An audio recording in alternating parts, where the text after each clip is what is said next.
मंगेश साबळे यांच्यावरील सर्व गुन्हे तात्काळ मागे घ्या. जालना जिल्ह्यातील शेतकरी, सामाजिक कार्यकर्ते, वारकरी यांनी जिल्हाधिकाऱ्यांची भेट घेऊन केली मागणी. जालना जिल्हाधिकारी अशिमा मित्तल यांचे शेकडो शेतकऱ्यांनी व सामाजिक कार्यकर्ते तसेच वारकरी संप्रदाय यांनी भेट घेऊन मागणी केली आहे की छत्रपती संभाजीनगर येथील जिल्हाधिकारी कार्यालयात गोरगरीब शेतकऱ्यांच्या मुलांच्या शिक्षणाचा प्रश्न सोडविण्यासाठी सरपंच मंगेश साबळे 6 दिवसापूर्वी जिल्हाधिकारी कार्यालय छत्रपती संभाजीनगर येथे गेले होते. मात्र जिल्हाधिकारी त्यांना न भेटल्यामुळे त्यांनी जोरजोरात घोषणाबाजी करत जिल्हाधिकाऱ्यांना भेटण्याची विनंती केली आणि याच कारणावरून त्या ठिकाणी असलेल्या तहसीलदार यांनी त्यांच्यावर शासकीय कामात अडथळा आणण्याचा खोटा गुन्हा दाखल करत त्यांना हर्सुल जेलमध्ये पाठवले. यामुळे ह्या राज्यातील हजारो लाखो सरपंच मंगेश साबळे यांच्या चाहत्यांवर मोठे संकट उभे ठाकले. त्यामुळे त्यांच्यावरील गुन्हे तात्काळ सरकारने मागे घ्यावे अशी मागणी घेऊन आज या शिष्टमंडळाने जिल्हाधिकाऱ्यांकडे मागणी केली आहे. तसेच सरपंच मंगेश साबळे यांच्यासारखे घराघरात मंगेश साबळे आता तयार होत आहेत. त्यामुळे या खोट्या गुन्ह्यांना घाबरणार नाही. याच्यासारखे आणखी कितीही गुन्हे दाखल झाले तरीही आम्ही शेतकऱ्यांसाठी लढा देणार असा इशारा या प्रसंगी शिष्टमंडळाने दिला. हरी बोराडे, जी इंडिया 24 तास, जालना. आम्ही मंगाशी केली.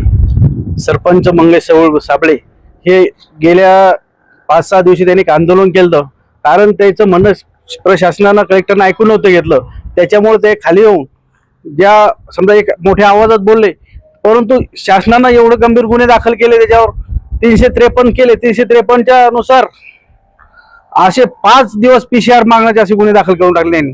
कारण जर 353 मध्ये जर एवढा गंभीर गुन्हा असेल, जर मग आम्हालाही स्वातंत्र्य आहे, लोकशाही आहे, लोकशाहीतही त्यांनी आम्हाला आमचं म्हणणं ऐकून घेतलं तर आम्हाला खाली येऊन ओरडायचं काम नाही, आम्हाला बोलायचं काम पडत नाही.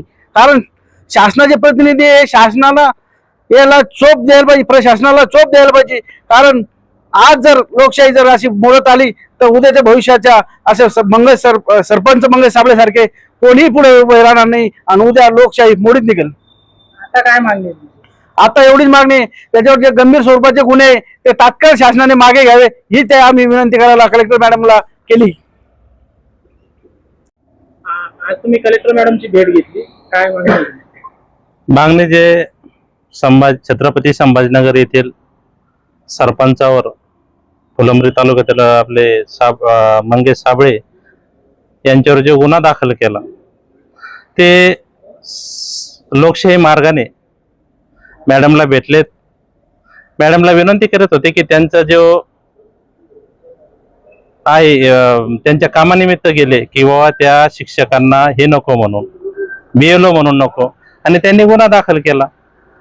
ह्या अधिकाऱ्यांची मगरुरी इतकी वाढली की ते आज स्वतःला मुख्यमंत्री समजतात. आता ज्या मॅडमनी त्यांच्यावर गुन्हा दाखल केला, जालन्यात असताना त्यांनी काय घोटाळे केलेले, फार मोठा त्यांचा घोटाळा आहे.